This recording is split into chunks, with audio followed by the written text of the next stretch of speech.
Todavía recuerdo cómo sus voces resonaban por toda la casa aquella noche.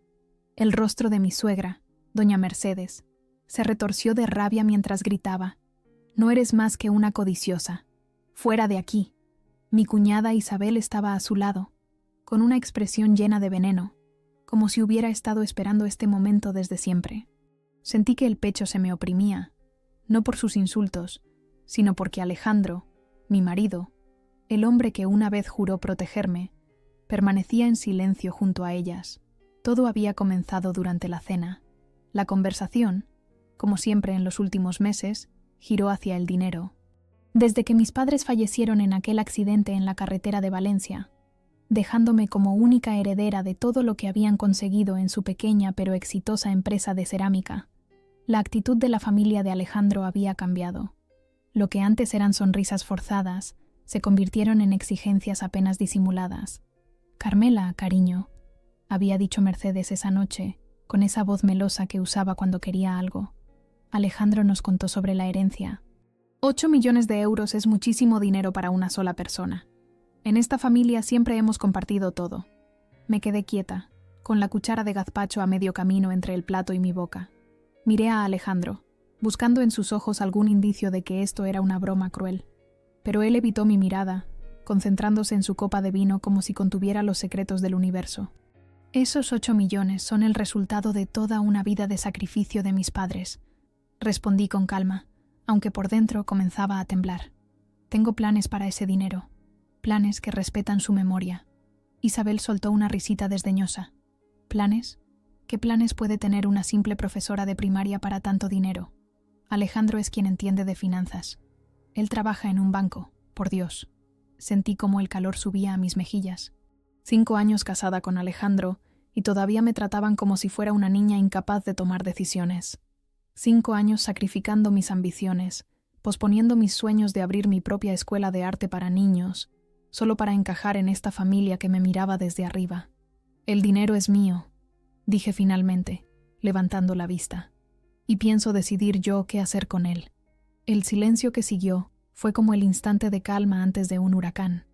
Mercedes dejó caer su tenedor, que resonó contra el plato de porcelana que tanto se enorgullecía de tener, parte de una vajilla heredada que mostraba a las visitas como prueba de su linaje aristocrático venido a menos. «Desagradecida», explotó, «después de todo lo que hemos hecho por ti. Te recibimos en nuestra familia cuando no eras nadie, una huérfana sin apellido importante. ¿Y así nos lo pagas?» «Mamá tiene razón», intervino Isabel. «Siempre supe que eras una aprovechada. Seguro que ya estabas planeando quedarte con todo desde antes de que tus padres murieran». Ese fue el momento en que algo se rompió dentro de mí.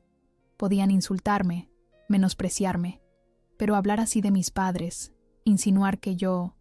Me levanté de la mesa con tanta fuerza que la silla cayó hacia atrás. «No permitiré que hables así de mis padres», dije con una voz que no parecía la mía.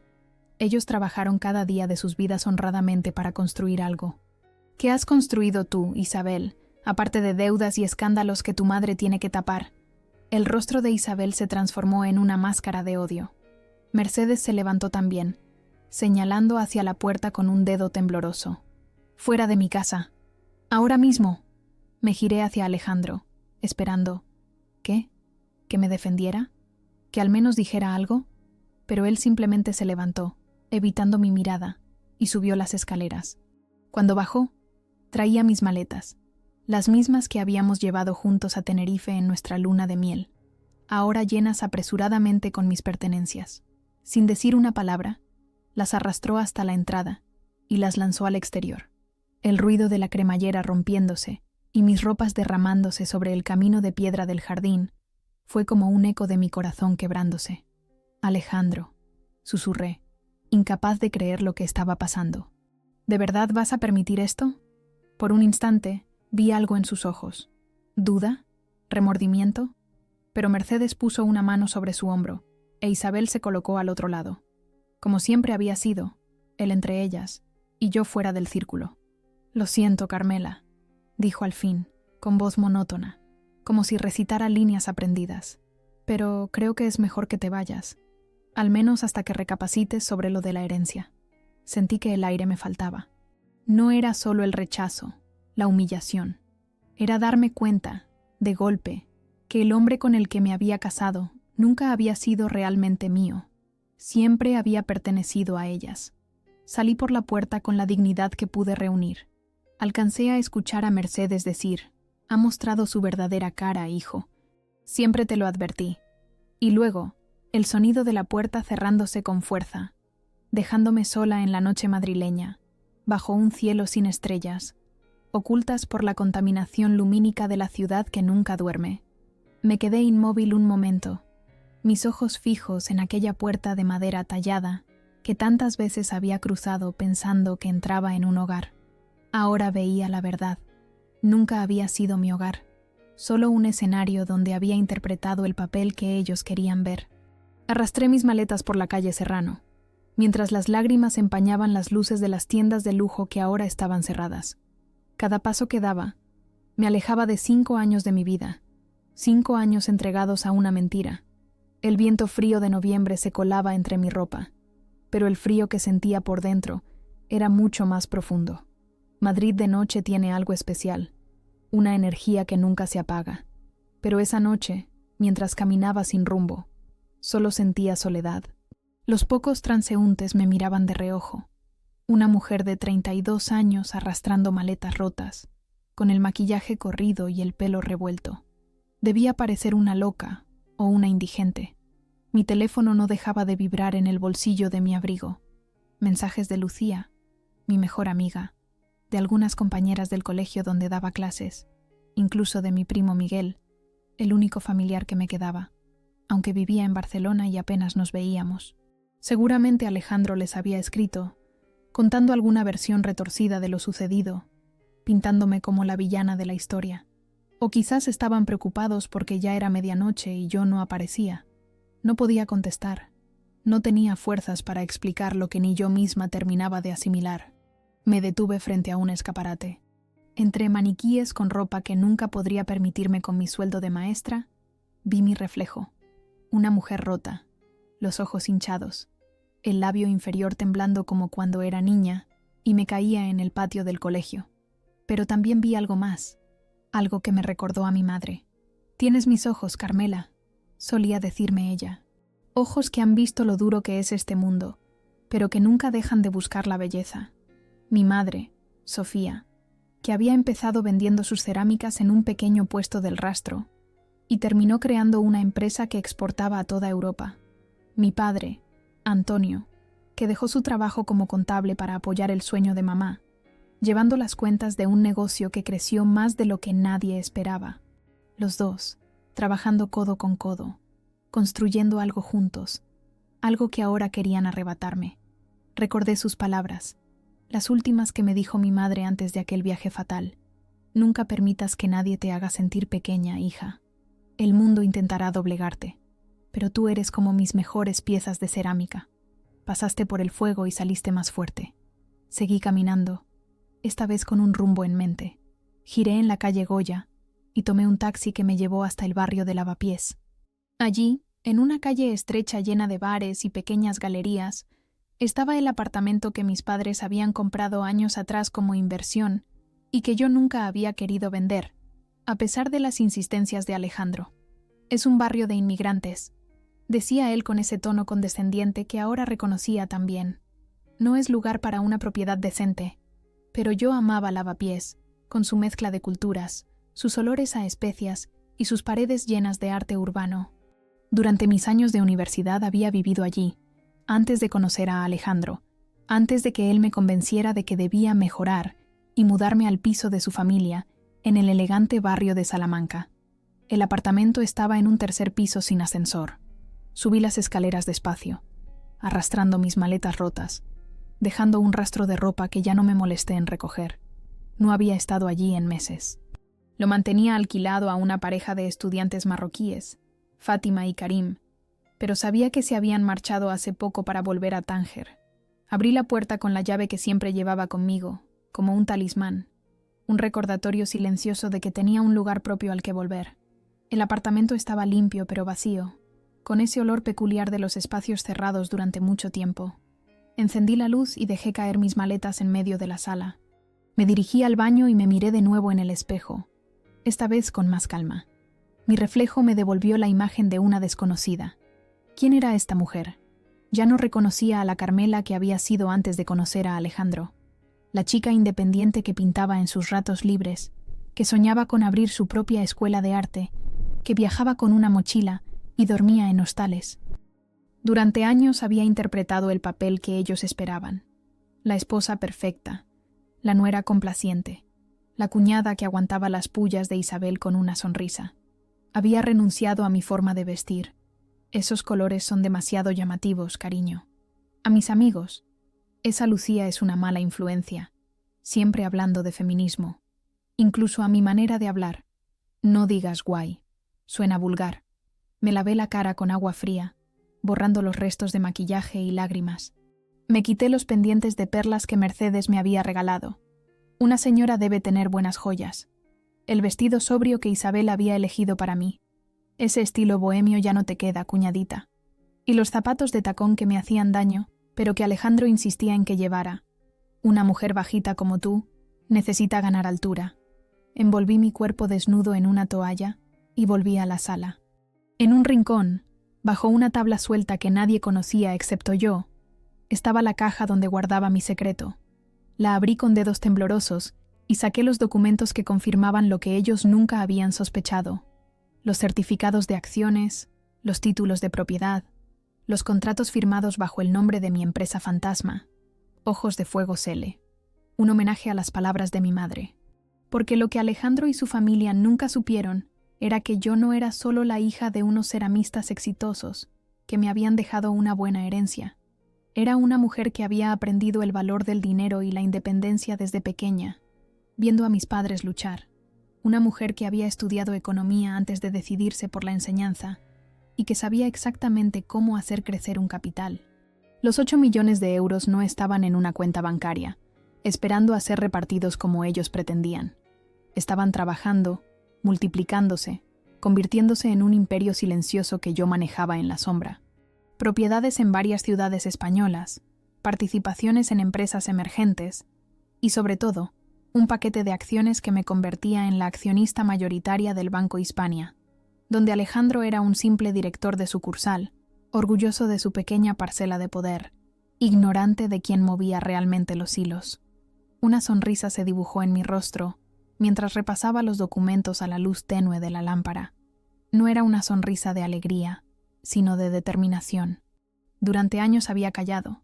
Me había hecho pequeña para no incomodar. Había escuchado a Alejandro quejarse de su jefe, de decisiones tomadas desde arriba, que no entendía, sin saber que muchas de esas decisiones llevaban mi firma. No era orgullo lo que me había hecho mantener el secreto. Era estrategia. Quería construir algo propio, sin que nadie intentara controlarlo o manipularlo. Y ahora, ese secreto se convertiría en mi armadura y mi espada. Me puse un viejo chándal que había dejado en el armario. Me recogí el pelo en una coleta descuidada y me senté en el suelo con mi ordenador portátil. Empecé a teclear correos, hacer llamadas, mover fichas. El cansancio y el dolor seguían ahí, pero ahora estaban acompañados por algo más poderoso. La certeza de que lo que ellos creían que era mi final sería en realidad mi comienzo. El amanecer me sorprendió trabajando. La luz tímida de un sol de invierno se colaba por la ventana mientras yo repasaba cifras, enviaba instrucciones a mi abogado Pablo y a mi asesora financiera Raquel, los únicos que conocían la verdad sobre mis negocios. En la pantalla del ordenador, el logotipo del Banco Hispania brillaba como un presagio.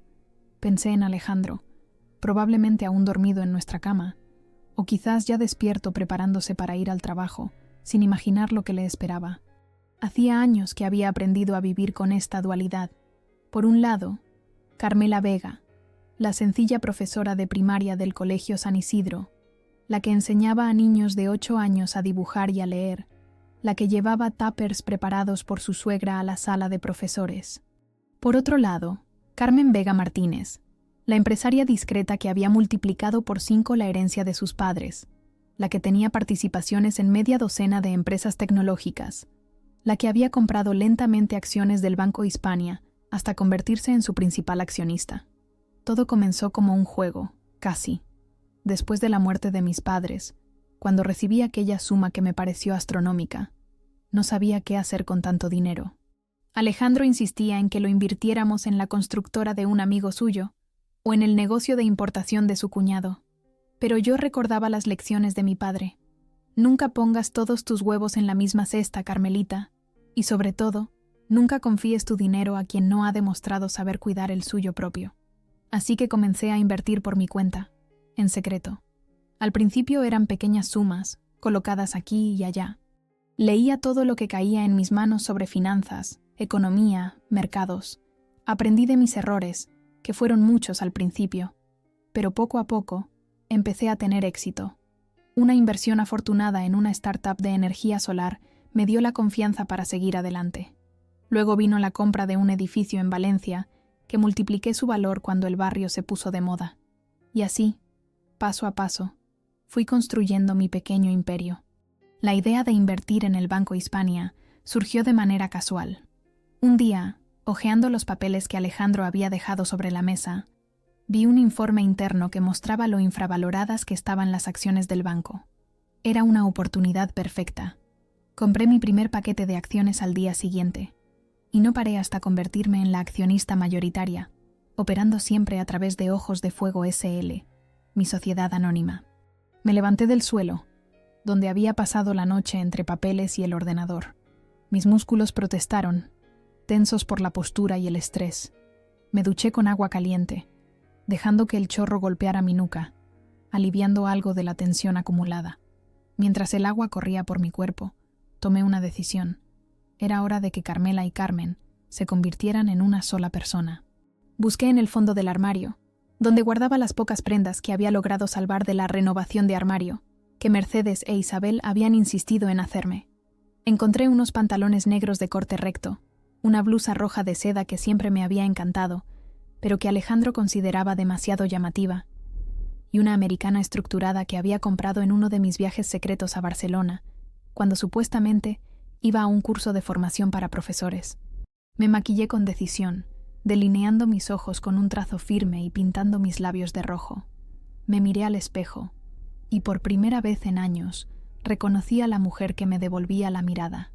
Era yo, la verdadera yo, no la versión diluida que había creado para complacer a los demás. Mi teléfono sonó.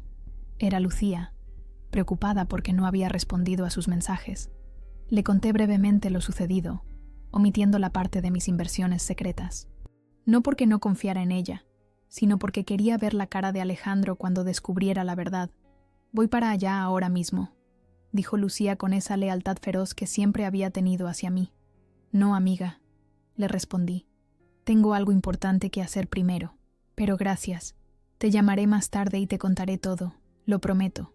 Colgué y me puse los zapatos, unos estiletos negros que me daban la altura y la confianza que necesitaba. Tomé mi bolso, metí en él los documentos más importantes y salí a la calle. El día había amanecido brillante, uno de esos días de invierno madrileño, en que el cielo es de un azul intenso y el aire frío corta como un cuchillo. Caminé hasta la parada de taxi más cercana y di la dirección de la sede central del Banco Hispania, en pleno paseo de la Castellana. Durante el trayecto, mi mente repasaba una y otra vez las conversaciones con Alejandro, buscando señales que hubiera pasado por alto. ¿Cómo no me di cuenta antes de que su amor estaba condicionado? ¿Cómo no vi que para él, para su familia, yo solo era un medio para conseguir más de lo que ya tenían? Recordé nuestra boda, 5 años atrás, en aquella iglesia de barrio que a Mercedes le había parecido encantadoramente rústica, pero que en realidad había elegido porque no quería gastar en un lugar más elegante. Recordé cómo mi padre, ya enfermo, aunque nadie lo sabía entonces, me había llevado del brazo hasta el altar, susurrándome: «Siempre puedes volver a casa, Carmelita. No lo olvides». En aquel momento había pensado que era su forma de decirme que siempre tendría su apoyo. Ahora entendía que quizás había visto algo en Alejandro, en su familia, que yo, cegada por lo que creía que era amor, no había querido ver. El taxi se detuvo frente al impresionante edificio de cristal y acero que albergaba la sede del banco. Pagué y me bajé, sintiendo las miradas de los ejecutivos que entraban y salían, probablemente preguntándose qué hacía una mujer como yo, que no encajaba con el estereotipo de las mujeres que frecuentaban ese lugar, de pie frente a la entrada. Respiré hondo y entré con paso decidido. En la recepción, una mujer elegante me miró con una mezcla de curiosidad y desdén. «Buenos días», dije con una voz que sonaba más segura de lo que me sentía. «Soy Carmen Vega Martínez. Tengo una cita con el señor Torres». La recepcionista consultó su ordenador y su expresión cambió inmediatamente. «Señora Vega». «Por supuesto. El señor Torres la está esperando. ¿Me permite acompañarla?» Subimos en el ascensor hasta la última planta, donde estaban las oficinas de la alta dirección. El señor Torres, un hombre de unos 60 años con el pelo canoso y un traje impecable, me esperaba en la puerta de su despacho. Nos habíamos reunido en varias ocasiones, siempre en lugares discretos, lejos de miradas curiosas. «Señora Vega», me saludó con una inclinación de cabeza. «Es un placer verla como siempre, aunque debo decir que me sorprendió su llamada tan temprano». «Gracias por recibirme con tan poca antelación, señor Torres», respondí mientras entrábamos en su amplio despacho con vistas panorámicas de Madrid. Como le expliqué, ha llegado el momento de hacer algunos cambios. Durante la siguiente hora, discutimos los detalles de lo que iba a suceder. El señor Torres escuchaba con atención, asintiendo ocasionalmente, haciendo alguna sugerencia aquí y allá. Al final, parecía impresionado. «Debo decir, señora Vega, que siempre supe que era usted una mujer de recursos, pero esto es magistral». Sonreí, una sonrisa que no llegaba a mis ojos. «A veces, señor Torres, el mejor movimiento es el que nadie ve venir». Salimos juntos de su despacho y nos dirigimos hacia la planta donde estaba la sucursal que Alejandro dirigía. Mi corazón latía con fuerza, pero mi paso era firme. Estaba lista para enfrentar lo que viniera. «Por cierto», dijo el señor Torres mientras bajábamos en el ascensor, «su marido no sabe que viene, ¿verdad?»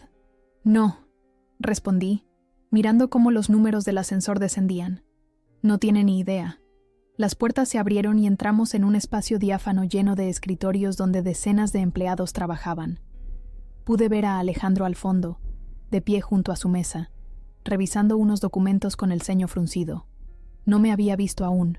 El señor Torres se aclaró la garganta y todos los empleados levantaron la vista. «Buenos días a todos», dijo con voz potente.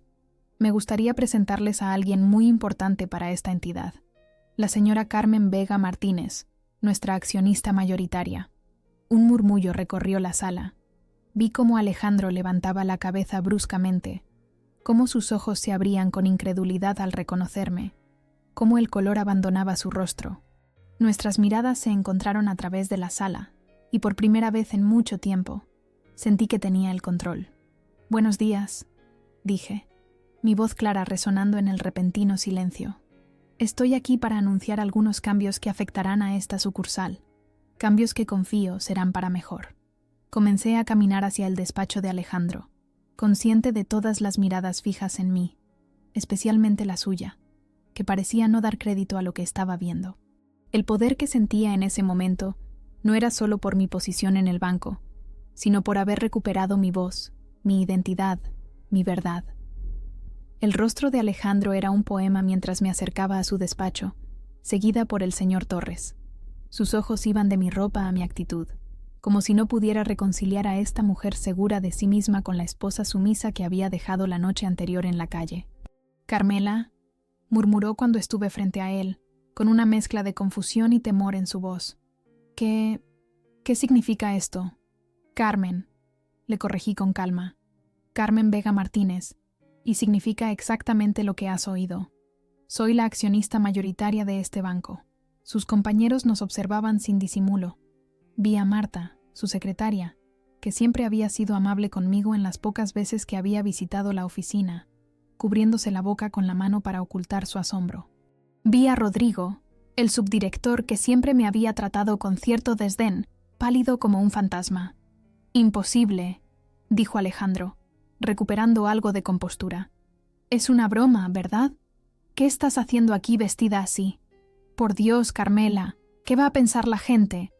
El señor Torres se aclaró la garganta. «Le aseguro, señor Montero, que no es ninguna broma. La señora Vega es nuestra principal accionista desde hace casi 3 años. ¿3 años?» Alejandro se dejó caer en su silla. Pero tú eres profesora. Tú enseñas a niños a dibujar casitas y árboles. Tú no sabes nada de finanzas. Sonreí, no con alegría, sino con resolución. Hay muchas cosas que no sabes de mí, Alejandro. Cosas que nunca te molestaste en preguntar porque estabas demasiado ocupado diciéndome quién debía ser. Me senté frente a él, cruzando las piernas con deliberada lentitud. El señor Torres permaneció de pie a mi lado, una presencia silenciosa pero significativa. ¿Recuerdas cuando me dijiste que invertir los 8 millones en bolsa era demasiado arriesgado? ¿Que era mejor dárselos a tu amigo Fernando para su proyecto inmobiliario? Alejandro asintió, aún aturdido. Bueno, resulta que esos 8 millones ahora son 42. Y todo porque no te hice caso, porque invertí por mi cuenta, porque confié en mi propio criterio en lugar del tuyo o el de tu familia. Un murmullo recorrió la oficina. Vi cómo Rodrigo se acercaba, intentando escuchar mejor nuestra conversación. «Vamos a mi despacho», dijo Alejandro, levantándose bruscamente. «Esto es un asunto privado». «No hay nada privado en esto», respondí sin moverme. «Lo que tengo que decirte pueden oírlo todos. De hecho, es mejor que lo oigan». El señor Torres dio un paso adelante. «La señora Vega ha solicitado una reestructuración de esta sucursal. A partir de hoy, usted responderá directamente a la nueva directora regional, la señora Lucía Moreno». Alejandro me miró, incrédulo. «¿Lucía? ¿Tu amiga Lucía? ¿La que no terminó la carrera?» «La misma», dije con tranquilidad, «aunque te equivocas en un detalle. Sí terminó la carrera. Luego hizo un máster en finanzas en Londres. Ha estado trabajando como asesora para mí estos años. Es brillante». Sentí una pequeña satisfacción al ver su rostro descompuesto. Lucía siempre había sido un tema de discordia entre nosotros. Alejandro la consideraba una mala influencia, una mujer demasiado independiente, que podía darme ideas equivocadas. Lo que él nunca supo es que Lucía había sido mi socia desde el principio, la persona que me ayudó a crear Ojos de Fuego CL, cuando aún estaba de luto por mis padres. «Esto es ridículo», dijo Alejandro, alzando la voz. «No puedes venir aquí y cambiarlo todo de un día para otro. Hay procedimientos, hay normas». «En realidad puede», intervino el señor Torres. «La junta directiva acaba de aprobar todos los cambios propuestos por la señora Vega. Son efectivos inmediatamente». La puerta de la oficina se abrió y entró Lucía, vestida con un traje sastre gris y el pelo recogido en un moño severo, tan distinta a la imagen bohemia que Alejandro siempre había criticado. «Buenos días a todos», dijo con voz firme. «Soy Lucía Moreno, la nueva directora regional. Espero que podamos trabajar bien juntos». Su mirada se cruzó con la mía y pude ver un brillo de complicidad en sus ojos verdes. Luego se dirigió a Alejandro. «Señor Montero, ¿podría acompañarme a mi despacho? Tenemos que revisar algunos asuntos urgentes». Alejandro parecía a punto de estallar, pero años de disciplina corporativa le impidieron montar una escena delante de sus subordinados. Con los labios apretados en una línea tensa, siguió a Lucía fuera de la oficina. «Impresionante», comentó el señor Torres cuando se marcharon. «Debo decir que nunca había visto una jugada así en todos mis años en el banco». «No es una jugada», respondí mientras me levantaba. «Es justicia». Salimos de la oficina y nos dirigimos al ascensor. Podía sentir las miradas de todos los empleados siguiéndome, escuchar los susurros que ya empezaban a circular. Para mañana, toda la entidad sabría quién era yo realmente. La noticia llegaría a Mercedes e Isabel, y entonces el ascensor se cerró y respiré hondo. La primera parte de mi plan estaba en marcha. «¿Estás segura de que quieres seguir con esto?», preguntó el señor Torres mientras subíamos. «Su marido no se lo pondrá fácil». «Ya no es mi marido», respondí con firmeza. «Y sí, estoy completamente segura». Llegamos a la planta ejecutiva y me acompañó hasta una puerta de madera oscura con una placa dorada que rezaba: «Carmen Vega Martínez, consejera». «Su oficina está lista, como solicitó», dijo, abriéndola para mí. Entré en el amplio espacio, decorado con sobriedad pero elegancia. Grandes ventanales ofrecían una vista espectacular de Madrid, desde el Paseo de la Castellana hasta la sierra en la distancia. Un escritorio de roble ocupaba el centro, con un ordenador de última generación y varios teléfonos. «¿Le gusta?», preguntó el señor Torres. «Es perfecto». respondí, acercándome a la ventana. Desde allí podía ver el edificio donde estaba la sucursal de Alejandro. Me pregunté qué estaría diciéndole Lucía en este momento, cómo estaría tomando la noticia de su nuevo estatus. Su agenda está en el ordenador, continuó el señor Torres. La junta directiva se reunirá a las 12. Esperan conocerla formalmente. Asentí, sintiendo una mezcla extraña de emociones. Por un lado, la satisfacción de haber revelado mi verdadera identidad, de haber tomado el control. Por otro, una tristeza profunda por todo lo que había perdido, por los años desperdiciados creyendo en un amor que nunca existió. ¿Necesita algo más?, preguntó el señor Torres, interrumpiendo mis pensamientos. No, gracias, respondí, volviéndome hacia él. Ya he perdido demasiado tiempo. Es hora de trabajar. Se marchó, cerrando la puerta suavemente tras él. Me quedé sola en mi nueva oficina, sintiendo el peso y la libertad de esta nueva vida que comenzaba. Mi teléfono vibró. Era un mensaje de Lucía. Hecho. Está furioso pero controlado. Ha pedido hablar contigo. ¿Qué le digo? Respondí rápidamente. Dile que estaré en casa esta noche. La suya y de su madre, quiero decir. Tengo algo importante que decirles. Porque lo que Alejandro, Mercedes e Isabel tampoco sabían era que la casa donde vivían, esa mansión en La Moraleja de la que tanto presumían, también me pertenecía a mí. La había comprado a través de Ojos de Fuego S.L. Hacía 2 años, cuando el anterior propietario, un amigo de Mercedes, se declaró en bancarrota. Ella había movido sus influencias para que su familia pudiera seguir viviendo allí como inquilinos, sin saber que la misteriosa empresa que había adquirido la propiedad era mía. Esta noche volvería allí, no como la nuera despreciada, no como la esposa humillada, sino como la dueña legítima que por fin reclamaría lo que era suyo. Me senté en mi nuevo escritorio y encendí el ordenador. Tenía mucho trabajo que hacer antes de esa confrontación. El coche negro se detuvo frente a la mansión en La Moraleja. Era un Audi A8, con los cristales tintados, y Javier, mi nuevo chofer, al volante. Miré a través de la ventanilla la casa que durante 5 años había sido mi prisión dorada. Una construcción imponente de 3 plantas, con jardín y piscina, rodeada por un muro alto que la separaba de las propiedades vecinas, igualmente ostentosas. ¿Quiere que la acompañe, señora?, preguntó Javier, un hombre discreto de unos 50 años que el banco había puesto a mi disposición. No será necesario, respondí, tomando mi maletín. Esto es algo que debo hacer sola. Salí del coche y caminé hacia la puerta, sintiendo un extraño desapego hacia aquel lugar que supuestamente era mi hogar. Nunca lo había sentido como tal. Siempre había sido el territorio de Mercedes, donde ella establecía las reglas, donde cada objeto, cada mueble, cada cuadro, tenía su historia y su significado dentro de la mitología familiar de los Montero. Toqué el timbre, un gesto que nunca antes había tenido que hacer. Siempre entraba directamente con mis llaves, pero anoche, cuando me echaron, no me las habían dejado llevar. La puerta se abrió y apareció Teresa, la asistenta que llevaba con la familia desde que Alejandro era niño. Su rostro mostró sorpresa al verme, y luego algo parecido al alivio. «Señora Carmen», dijo en voz baja, «qué alegría verla. Yo no estaba de acuerdo con lo que pasó anoche. Quise llamarla, pero la señora Mercedes me quitó mi teléfono». Le sonreí con genuino afecto. Teresa siempre había sido amable conmigo, una aliada silenciosa en aquella casa de hostilidades veladas. «Gracias, Teresa. ¿Están todos en casa?». Ella asintió. «En el salón. La están esperando». El señor Alejandro llegó hace 1 hora, muy alterado. Entré en el vestíbulo, decorado con ese estilo recargado que Mercedes adoraba. Muebles antiguos mezclados con piezas modernas, cuadros oscuros de caza en las paredes, una alfombra persa que había pertenecido, según ella, a un duque cuyo nombre nunca recordaba. Caminé hacia el salón, mis tacones resonando contra el suelo de mármol.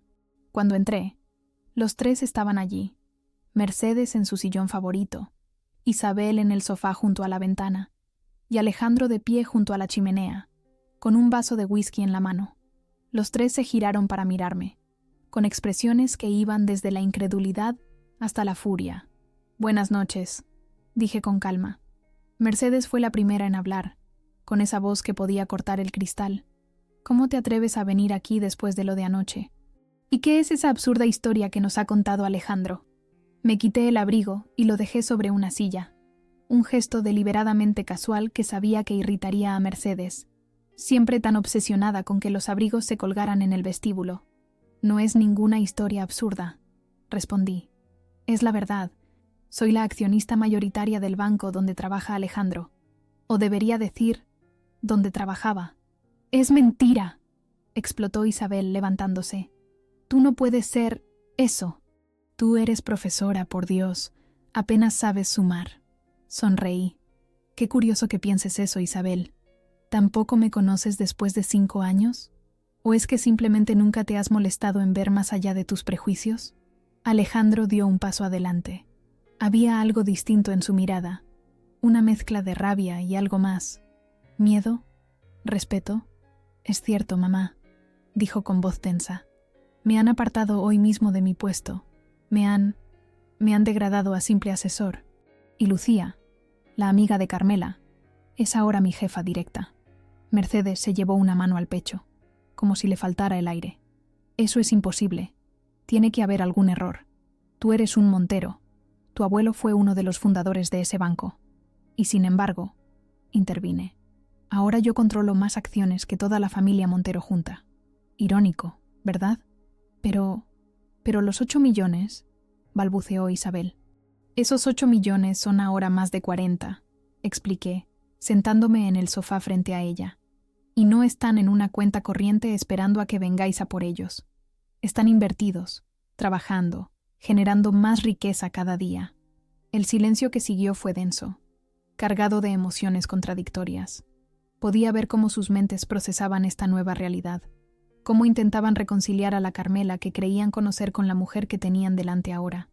Todo este tiempo, murmuró Alejandro, dejando su vaso sobre la repisa de la chimenea. Todo este tiempo has estado fingiendo. Fingiendo, repetí, sintiendo cómo la indignación crecía dentro de mí. No, Alejandro. He estado sobreviviendo. He estado protegiéndome. He estado construyendo algo mientras tú y tu familia intentabais destruirme poco a poco. Me levanté y caminé hacia él, sosteniéndole la mirada.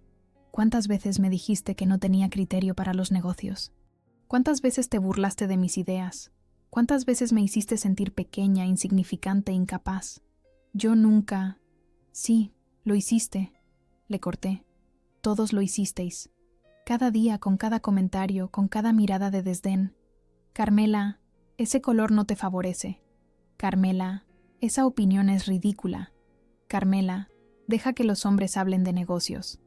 Mercedes se levantó, irguiéndose en toda su estatura, que aún así era varios centímetros menor que la mía con tacones. No te permito que le hables así a mi hijo en su propia casa. Sonreí, abriendo mi maletín y sacando una carpeta. Ese es el otro asunto del que quería hablarles. Esta ya no es su casa. Les mostré los documentos. El título de propiedad a nombre de Ojos de Fuego S.L., los contratos de arrendamiento firmados por Mercedes, el historial de pagos. La empresa que compró esta casa hace 2 años, la que les permite vivir aquí por un alquiler muy por debajo del mercado, es mía. Vi cómo el color abandonaba el rostro de Mercedes, cómo Isabel se dejaba caer de nuevo en el sofá, cómo Alejandro cerraba los puños con fuerza.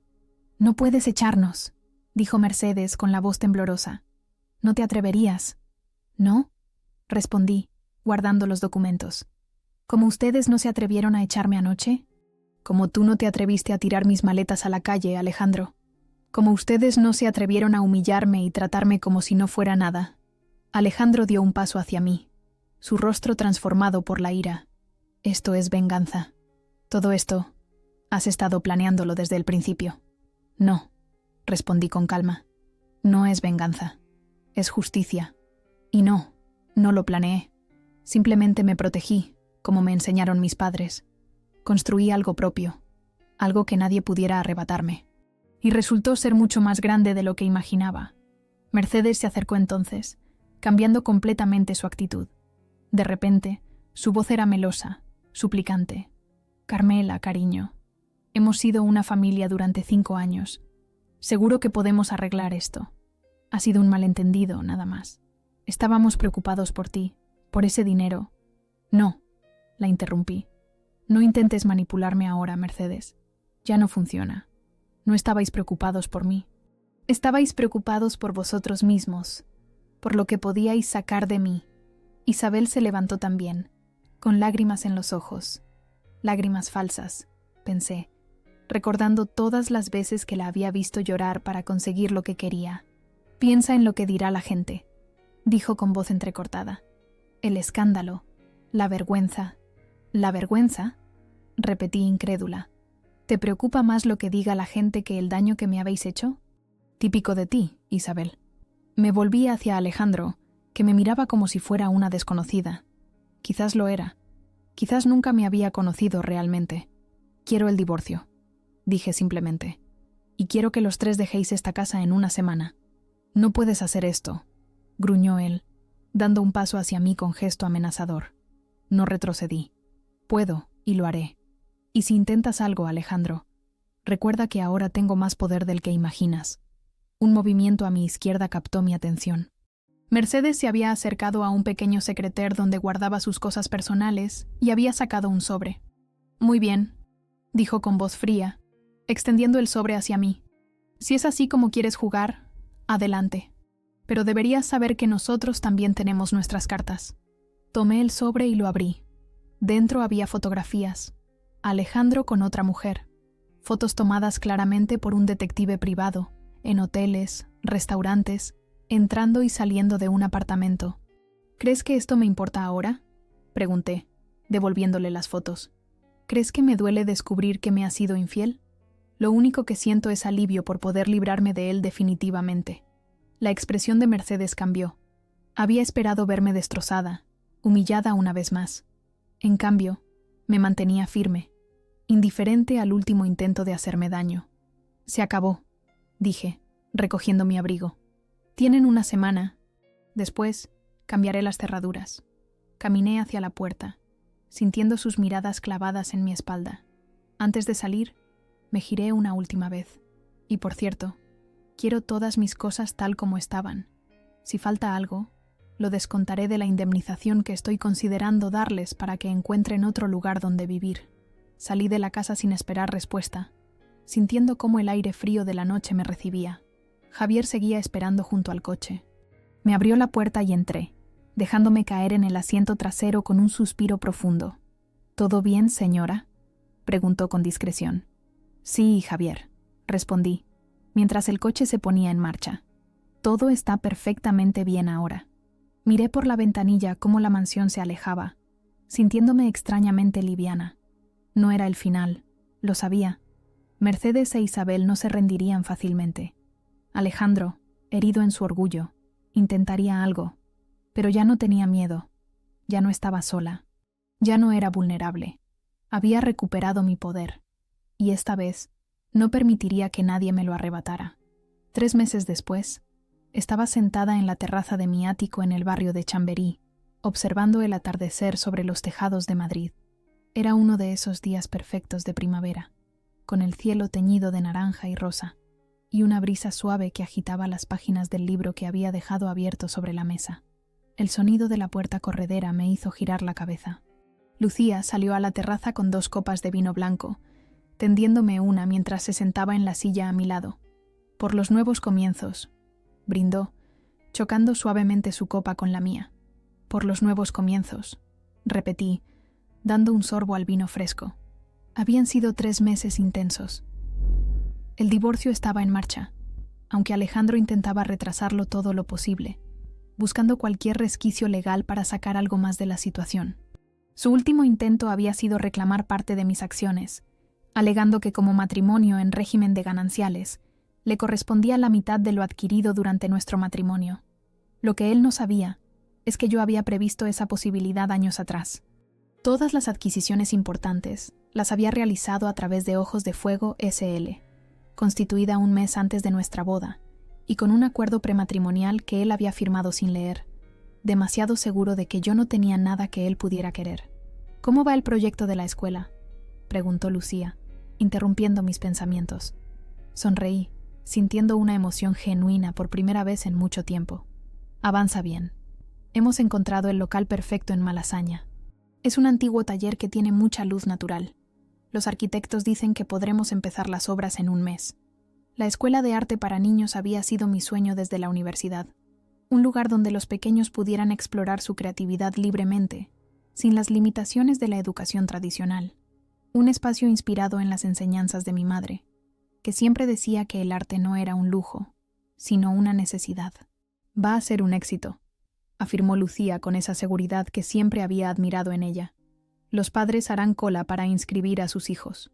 Eso espero, respondí, aunque en el fondo sabía que el éxito comercial no era mi principal motivación. Quería crear algo significativo, algo que perdurara, algo que honrara la memoria de mis padres de una manera que ninguna inversión financiera podría hacerlo. Mi teléfono vibró sobre la mesa. Era un mensaje de Pablo, mi abogado. Mercedes e Isabel han aceptado finalmente el acuerdo. No harán más reclamaciones a cambio de la indemnización propuesta. Respiré aliviada. A pesar de todo, no quería una guerra. Les había ofrecido una cantidad generosa para que pudieran rehacer sus vidas, suficiente para que compraran una vivienda modesta y vivieran cómodamente por un tiempo. No por bondad hacia ellas, sino por respeto a mí misma, por no convertirme en lo que ellas eran. «¿Buenas noticias?», preguntó Lucía notando mi expresión. «Las mejores», respondí, mostrándole el mensaje. «Parece que por fin me dejarán en paz». Lucía sonrió, levantando su copa de nuevo. Otro brindis entonces, por cerrar capítulos. Por cerrar capítulos, asentí, sintiendo cómo un peso se levantaba de mis hombros. Nos quedamos en silencio un momento, contemplando cómo las primeras estrellas aparecían en el cielo. Madrid se encendía a nuestros pies, un mar de luces titilantes que se extendía hasta el horizonte. «¿Sabes?», dijo Lucía después de un rato. «Siempre supe que había algo más en ti, algo que ellos nunca vieron o no quisieron ver». La miré, agradecida por tener una amiga que había creído en mí cuando ni yo misma lo hacía, incluso cuando me convertí en esa versión diluida de mí misma, cuando dejé de ser Carmen para ser la Carmela que ellos querían. Lucía asintió. Incluso entonces, veía destellos de la verdadera tú en pequeños momentos. La forma en que hablabas de tus alumnos, cómo defendías tus ideas cuando creías que algo era importante, cómo te brillaban los ojos cuando hablabas de arte o de viajar. Sus palabras me conmovieron. Durante aquellos años oscuros, cuando me sentía cada vez más perdida, más invisible, Lucía había visto lo que quedaba de mí. Había mantenido viva la esperanza de que algún día yo volvería a ser quien realmente era. «Gracias», dije simplemente, sabiendo que ella entendería todo lo que esa palabra contenía. El timbre sonó, interrumpiendo nuestro momento. Lucía se levantó. «Debe ser la cena. Pedí comida thai. Espero que te apetezca». Mientras ella iba a abrir, yo me quedé en la terraza, respirando profundamente el aire de la noche. Mi mente vagó hacia aquel día, hace 3 meses, cuando todo cambió. La noche en que me echaron, la mañana en que recuperé mi poder. A veces aún me despertaba sobresaltada, con la sensación de estar atrapada en aquella casa, en aquella vida que no era la mía. Pero cada día, esos recuerdos se volvían más distantes, menos dolorosos. «Mira quién ha venido con la comida», dijo Lucía, volviendo a la terraza. Detrás de ella venía Miguel, mi primo, con bolsas de comida en las manos y una sonrisa amplia en su rostro moreno. Había venido desde Barcelona para ayudarme con el proyecto de la escuela, aportando sus conocimientos como arquitecto y su entusiasmo contagioso. «Prima», me saludó, dejando las bolsas en la mesa y dándome un abrazo cálido. «Traigo noticias de Valencia. He estado viendo el antiguo taller de tus padres». Me incorporé, súbitamente interesada. El taller donde mis padres habían comenzado su negocio de cerámica había sido vendido años atrás, cuando la empresa creció y se trasladaron a instalaciones más grandes. Siempre había sentido nostalgia por aquel lugar, lleno de recuerdos de mi infancia. «Está a la venta», continuó Miguel, sacando su teléfono para mostrarme fotos. «El dueño actual quiere jubilarse. Es un buen momento para recuperarlo si te interesa». Miré las imágenes, sintiendo un nudo en la garganta. El edificio estaba algo deteriorado, pero podía reconocer los espacios donde mi madre daba forma al barro, donde mi padre llevaba las cuentas, donde yo jugaba de niña entre estanterías llenas de piezas a medio terminar. Podría ser una segunda sede para la escuela, sugirió Lucía, mirando por encima de mi hombro. O un taller para adultos. O ambas cosas, añadió Miguel. El espacio es grande y tiene mucho potencial. Les miré a los dos, sintiendo una oleada de gratitud por tenerlos en mi vida. Personas que me apoyaban, que creían en mí, que veían posibilidades donde otros solo verían problemas. Lo compraré, decidí en ese instante. Quiero recuperarlo. Cenamos en la terraza, haciendo planes, soñando con el futuro. La comida thai, picante y aromática, los vasos de vino que se iban vaciando, las risas que resonaban en la noche. Todo parecía un símbolo de esta nueva vida que estaba construyendo, rica en sabores, en colores, en emociones genuinas. Cuando Miguel y Lucía se marcharon, bien entrada la noche, me quedé un rato más en la terraza. Saqué de mi bolsillo la pequeña pieza de cerámica que siempre llevaba conmigo, un amuleto que mi madre había hecho para mí cuando cumplí 16 años. Era un simple círculo de arcilla azul con la palabra valor grabada en el centro. La vida te pondrá a prueba, me había dicho ella al dármelo. Habrá momentos en que querrás rendirte, en que todo parecerá demasiado difícil, pero recuerda que llevas el valor dentro de ti. Siempre ha estado ahí, incluso cuando no lo sientes. Apreté la pieza en mi mano, agradeciendo silenciosamente a mis padres por la herencia verdaderamente valiosa que me habían dejado. No los millones de euros, sino la fuerza, la determinación, la capacidad de levantarme después de caer. Entré en el apartamento y me preparé para dormir. Mañana sería un día ocupado. Tenía una reunión con los diseñadores de la escuela, una videoconferencia con inversores interesados en un nuevo proyecto sostenible que estaba financiando, y una cita para ver el taller de Valencia. Mi vida avanzaba a un ritmo vertiginoso, pero por primera vez en muchos años, era yo quien marcaba ese ritmo. Ya no me adaptaba a las expectativas de otros, ya no me hacía pequeña para no incomodar. Ocupaba mi espacio con confianza, con orgullo, sin disculpas. Antes de acostarme, revisé los correos en mi teléfono. Había uno de Teresa, la antigua asistenta de la Casa de la Moraleja. Me contaba que Mercedes e Isabel se habían mudado a un piso en Aluche, mucho más modesto de lo que estaban acostumbradas.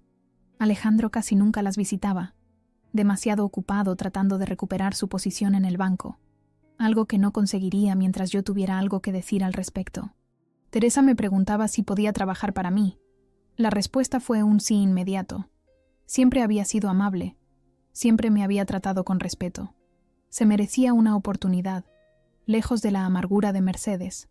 Apagué la luz y me tumbé en la cama, sintiendo la suavidad de las sábanas de algodón egipcio. Un pequeño lujo que me había permitido, uno de tantos que ahora podía disfrutar sin sentirme culpable. El silencio de la noche me envolvió, tranquilo, reconfortante.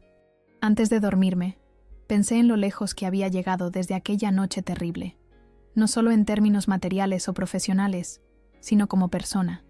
Había recuperado mi voz, mi identidad, mi poder, y lo más importante, había aprendido que la verdadera fuerza no siempre es ruidosa. A veces se esconde en el silencio, en la paciencia, en la capacidad de esperar el momento adecuado para revelarse. Me había subestimado, descartado y traicionado, pero ahora era libre, y era poderosa de una manera que ellos nunca podrían comprender. La herencia de mis padres me había dado riqueza, pero eran mi coraje, mi resiliencia y mi negativa a quebrarme lo que me hacía verdaderamente rica. Con ese pensamiento consolador, me dejé llevar por el sueño, sabiendo que mañana sería el primer día del resto de mi vida, una vida que, por fin, era completamente mía.